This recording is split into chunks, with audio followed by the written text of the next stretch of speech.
If you are looking to be tough and get going in every situation, this book, Can't Hurt Me by David Goggins, is a must-read. This book is about a guy who was bullied, beaten, and abused so much in his childhood. This guy was a complete mess. He was overweight and not good in school, and he felt like a failure.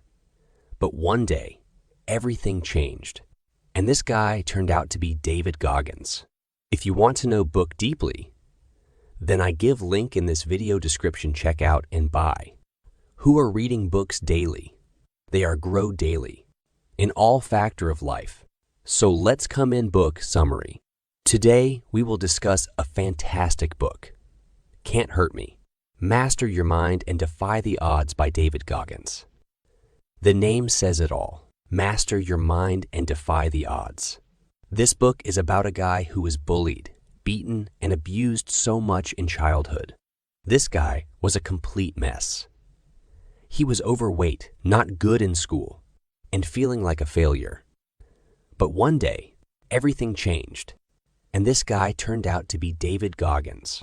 Can't Hurt Me is about how David Goggins transformed himself into one of America's fittest athletes through self-discipline, mental toughness, and hard work. He went from being overweight and depressed to becoming a record-breaking athlete, inspiring military leader, and world-class personal trainer. When it comes to getting fit, a lot of us find excuses. We're too busy. We sleep in and don't feel like it. But what happens when we stop making excuses? David Goggins stopped making excuses and started giving life 100. If you've heard his name, it's probably because of this former Air Force serviceman and Navy SEAL. And he also broke the Guinness World Record for most pull-ups in 24 hours. He's a record-setting athlete who's competed in 60 ultra, marathons, triathlons, and ultra triathlons. He is one of the most challenging people alive. Over the years, David Goggins has learned many important lessons he shared in this book, which we will understand in detail. There are 11 chapters in this book, and a challenge is given with each chapter, which David wants. If we are serious about our life, then by accepting those challenges, we implement them in our life. Chapter 1. I Should Have Been a Statistic. Born in New York in 1975, Goggins didn't have the typical carefree childhood many people experience. Instead of playing outside with friends and living innocently among his peers, Goggins was a slave to his abusive father. His father was manipulative and abusive towards their family, especially their mom. His dad was violent and beat them all frequently. He also didn't believe in spending money on anything that didn't benefit himself, so none of them ever went to the doctor or dentist. The sister who taught him his kindergarten education also taught him that you shouldn't judge a smile or a scowl, because his father smiled a lot, but didn't care about them, while the sister scowled, but cared so much about him. Goggins once contracted a nasty ear infection, so as a responsible parent, his mother took him to the hospital. Toughness, being the businessman he is, hated when the family spent money, even when his children's health was at risk. At age 8, her mother took him to Indiana to prevent her child from his father. But he was the only black kid in town and quickly became the target of hatred. Because of the suffering he experienced from his father, he developed a nervous stutter, his hair started to fall out, and patches of his skin lost pigment and turned a different color. In addition, he used to live in a severely stressful situation. Toxic stress from constant emotional and physical abuse will inhibit children's learning and has many mental and physical problems while developing. This was his childhood. I'm sure we all had a better childhood than David. So now let's move to his challenge to you. Challenge 1. Task. List what is challenging you today. What problems and limitations do you encounter? What excuses are you making? Don't hold back. Don't be nice to yourself. Chapter 2. Truth Hurts. Life is tough, and don't expect it to be fair. What happens to you is because of you. Hold yourself accountable for everything in life, else you will lose control. If you say that people are responsible for your failure, it means people are controlling your life, which is a terrible thing to think about. People do not control your life. Only you are accountable for your life. Goggins says a new ritual was born in his life. The way was simple. He would shave my face and scalp every night and get real. Speaks to himself where he was going wrong and speaks it louder. He set goals, wrote them on post. It notes and tagged them to what I now call the accountability mirror, where he used to shave because each day I'd hold myself accountable to my goals. Make your bed like you're in the military every day. Pull up your pants. Shave your head every day. Cut the grass. Wash all dishes. The only way we can change is to be honest with ourselves. If you don't know shit and have never taken school seriously, say, "I'm dumb." Then tell yourself that you need to get your ass to work because you're falling behind in life. If you look in the mirror and see a fat person, don't tell yourself you must lose a couple of pounds. Tell the truth. You're fucking fat. Accept the fact. And start the fact and start working out, running or walking. But do something. Call yourself out. Develop an obsession for learning. Live with purpose. By the time Goggins graduated, he knew that the confidence he had managed to develop didn't come from a perfect family or God, given talent. Instead, it came from personal accountability, which brought him self. Respect, which will always light a way forward. Challenge 2. Now, it's time to eyeball with yourself. Write all your insecurities, dreams, and goals on post. And tag up your mirror. Then, if you need more education, remind yourself that you need to start working your ass off because you aren't smart enough. Period. Chapter 3. The impossible task. Now, he brainwashed himself into craving discomfort. Did you get it? Let me explain. See, society has taught us that we should not suffer. Suffering is evil, and live with pleasures, even though we are taught that we will get heaven after our death. But the truth is, there is no heaven without dying. See, the thing is that you need to challenge yourself and put yourself into difficult situations. Unless iron gets forged, how could it be reshaped? So if Goggins didn't live up to his high standards, he had to suffer the consequences in the accountability mirror. But this kept him on track. Goggins says facing that mirror, facing myself, motivated me to fight through the uncomfortable experiences. And, as a result, I became more arduous. And being tough and resilient helped me meet my goals. So an important lesson here for us is to crave discomfort.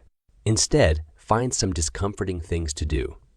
And soon, you will become more challenging than most of the population.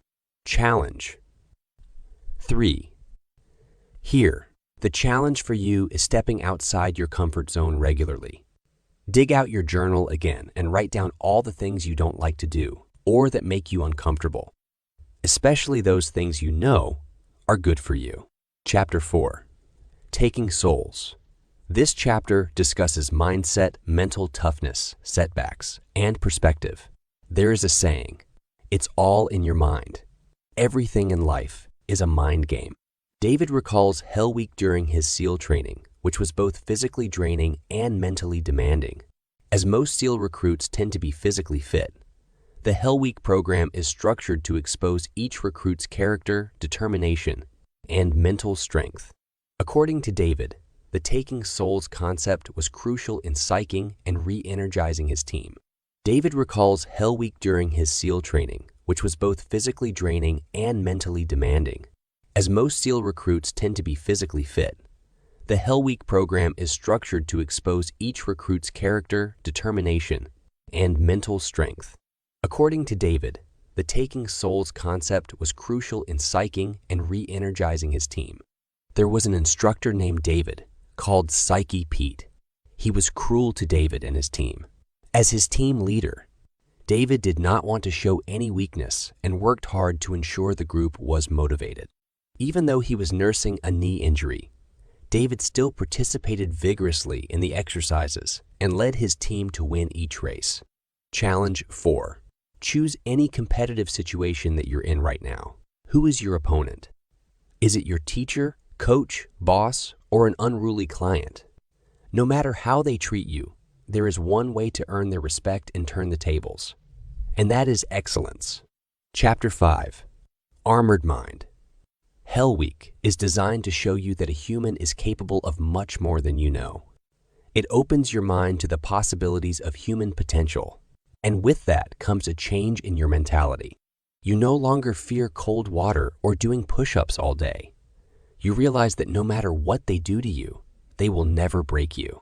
To develop an armored mind. A mindset so callous and complex that it becomes bulletproof. You must go to the source of all your fears and insecurities. His leg was broken. His instructor was cruel to him, and everybody thought he could not afford to complete the Hell Week. But this man, David Goggins, showed everybody what an armored mind could do. He wanted a challenge. He used to search for and take on challenges. His performance stood above many others because he saw challenges as something he wanted. That's the mark of a leader and a person who makes a dent in whatever they're doing. He says if you accept the pain as a natural process and refuse to give in and give up, you must put effort, work, and friction into anything you want to change and improve. Your disadvantages will make your story even better. Challenge U5. Imagine visualizing the things you can change. Set a goal and visualize overcoming or achieving it. Imagine what this success will look and feel like. Visualize the obstacles you will encounter along the way. Incorporate visualization into your daily encounter with your accountability mirror. Accomplish something you previously thought was impossible, and understand why you are pushing yourself towards specific goals. Chapter 6. It's not about a trophy. Meet David Goggins, who attempted to run a 100-mile marathon using the cookie jar method when he had not run more than 1 mile in the previous 6 months. Goggins was a part of the U.S. Navy SEAL. Sure, he was fit, but he was not a runner. In this chapter, Goggins discusses a cookie jar method to motivate ourselves. The cookie jar method is a technique of using your past achievements to motivate yourself when you're struggling. You list all your victories along with obstacles and challenges you overcame. Together, they serve as an imaginary jar to remind and motivate yourself of your achievements. Challenge as a 6. Take inventory of your cookie jar and your past wins and successes, whether big or small. Not just achievements, but also obstacles you've overcome. The most powerful tool we have is our mind. Chapter 7. The most powerful weapon. We habitually settle for less than our best. At work, school, relationships, and on the playing field or race course. We pay as individuals, and we teach our children to settle for less than their best. And all of that ripples out, merges, and multiplies within our communities and society. I woke up at 5 a.m. and started work within 3 hours of cardio already at work, while most of my teammates hadn't even finished their coffee. It gave me a mental edge, better self, awareness, and a ton of self-confidence, making me a better SEAL instructor. Getting up early makes you better in all facets of your life. Challenge U7. There is so much pain and suffering involved in physical challenges that it's the best training to take command of your inner dialogue. The newfound mental strength and confidence you gain by continuing to push yourself physically will carry over to other aspects of your life. The bottom line is that life is one big mind game. The only person you are playing against is yourself. So make yourself better. Wake up early and do some physical training. It will make you physically strong and strengthen you mentally too. Chapter 8. Talent not required. Goggins says my work ethic is the most critical factor in my accomplishments. Everything else is secondary, and when it comes to hard work, whether in the gym or on the job, the 40 rule applies. A 40-hour work week is a 40% effort. It may be satisfactory, but that's another word for mediocrity. So don't settle for a 40-hour work week. There are 168 hours in a week. That means you have the hours to put in that extra time at work without skimping on your exercise. It means streamlining your nutrition and spending quality time with your family. It means scheduling your life like you're on a 24-hour mission every day. Most people waste 4 to 5 hours on a given day.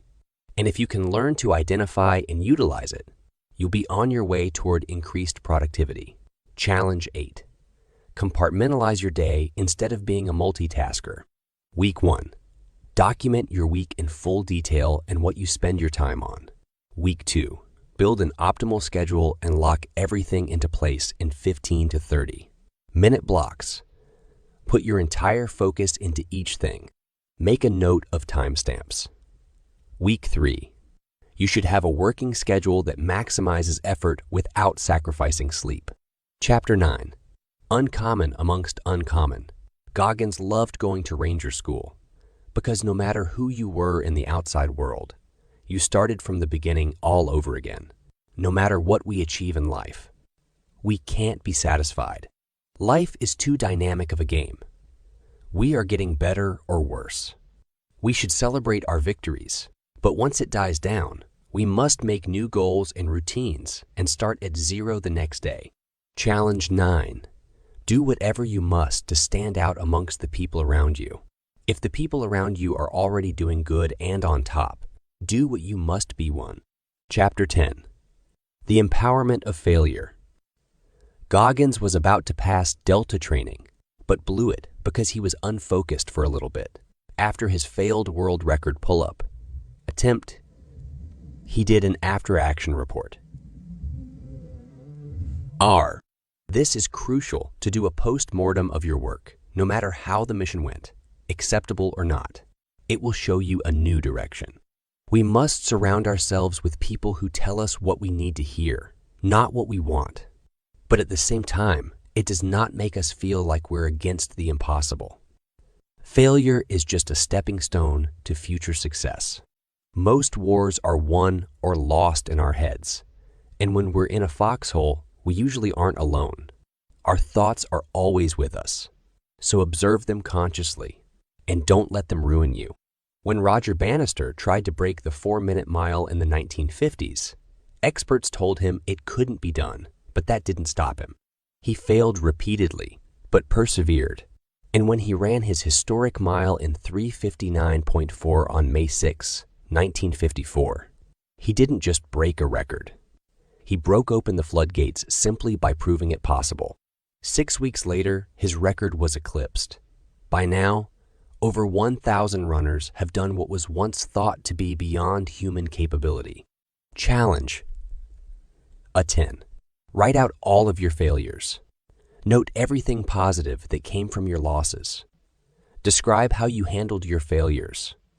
Then go back through and list the things you can fix. This is your after-action report. R. Go to your calendar and schedule in time to give it another attempt ASAP. Chapter 11. What if?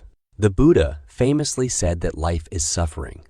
I'm not a Buddhist, but I know what he meant, and so do you. To exist in this world, we must contend with humiliation, broken dreams, sadness, and loss. That's just nature. Each specific life comes with its personalized portion of pain. It's coming for you. You can't stop it, and you know it. It's not the external voice that will break you down. It's what you tell yourself that matters. The most important conversation you'll ever have are the ones you'll have with yourself. Challenge 11. When you feel like giving up, ask yourself, what if I don't? What if I don't? What if I defy all the odds? What if I keep pushing myself and see what your inner self tells you? You will come up with a more determined mindset. Use this what if approach in every aspect of your life. 1. Seek out pain and fall in love with suffering. Goggins says I sought out pain, fell in love with suffering, and eventually transformed myself from the weakest piece of shit on the planet into the hardest. 2. The worst conditions are the best training conditions. From then on, Goggins says I brainwashed myself into craving discomfort. If it were raining, I would run. Whenever it started snowing, my mind would say, get your fucking running shoes on and get ready for a run. 3. Be the one warrior. Out of every 100 men, he wrote 10 shouldn't even be there. 80 are just targets. 9 are the real fighters, and we are lucky to have them, for they make the battle. But the one is a warrior. 4. Master your mind, which is what it takes to live a bold life filled with accomplishments most people consider beyond their capability. 5. Turn adversity into fuel for your metamorphosis, because when you're driven, whatever is in front of you, whether it's racism, sexism, injuries, divorce, depression, obesity, tragedy, or poverty, becomes fuel for your metamorphosis. 6. Confidence comes from personal accountability. Goggins says by the time I graduated, I knew that the confidence I'd managed to develop didn't come from a perfect family or God. Instead, it came from personal accountability, which brought me self-respect, which will always light a way forward. 7. Yeah, you need to train more. Goggins says I loved waking up at 5 a.m. and starting work with 3 hours of cardio. It gave me a mental edge, better self, awareness, and a ton of self-confidence, making me a better SEAL instructor. That's what getting up early will do for you. It makes you better in all facets of your life. 8. Write down what makes you uncomfortable and do it. Dig out your journal again and write down all the things you don't like to do or that make you uncomfortable, especially those things you know are good for you. Now go and start doing them one by one. I hope that you liked this summary. We hope by following all these lessons and challenges, you will be able to achieve great heights in your life. If you really want to read this book deeply, please check out this video description. I give link of this book and buy it and you want. Thank you for watching this summary. I hope you enjoy this summary. See you in next summary.